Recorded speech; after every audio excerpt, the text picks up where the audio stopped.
Hi guys, I'm Rubin from the One Fight Unite team, and today we are here at the Excel Center with Bob from Follow Your Heart company. He's one of the founders. Hi Bob, it's great to have you here. Hi Rubin, nice to be with you. Thank you. So could you please tell me, how did you start, and what was your journey until this point in time? Well, Follow Your Heart actually started in 1970, which was the year of the first Earth Day. And it was a very, very different time. The company started in Southern California as a very extremely humble a food bar, actually, vegetarian food bar in the back of a health food store. That was a very common type of health food store for that period. By end of 1973, the food bar had become very popular, and the health food store came up for sale. So myself and three other guys that were all working there in the food bar, which at that point we had changed the name of the food bar and decided to call it Follow Your Heart, which was different from the name of the store. But since we were vegetarian and the store was not, we wanted to have our own separate identity. So we started making the Veganaise because we needed an eggless mayonnaise for our sandwiches. It was a bit of a challenge because it was a product that required refrigeration. Most mayonnaise up until that point was shelf stable, but it was shelf stable either by the addition of preservatives or formulation, which to my taste didn't give the flavor that I was looking for. So you say that your product hasn't got any preservatives, that's why now it can stay on the shelf for much longer than previously. Well, it stays on the shelf. We obtain a longer shelf life primarily through the use of natural acids like vinegars and refrigeration. And then a very important part of that is in the manufacturing process, that everything is extremely clean. Mm-hmm.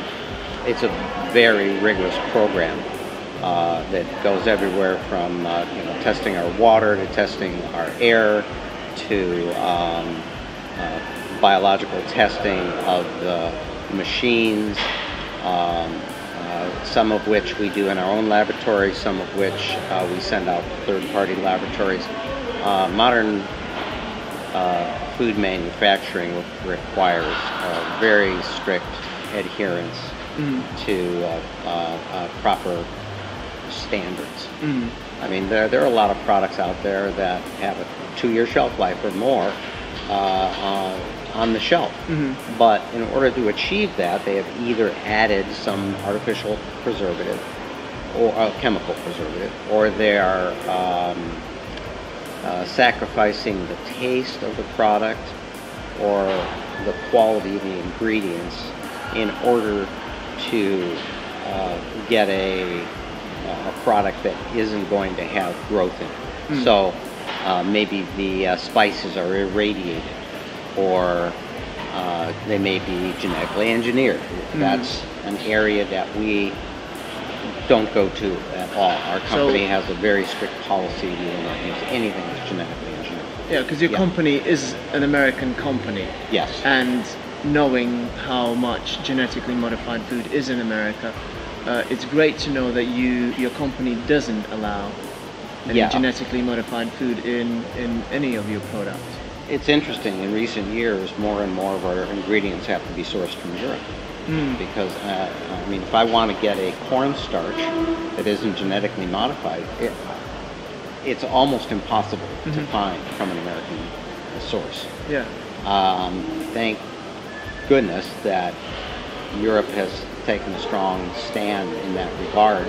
I hope they're able to maintain that against the pressure of companies that stand to profit by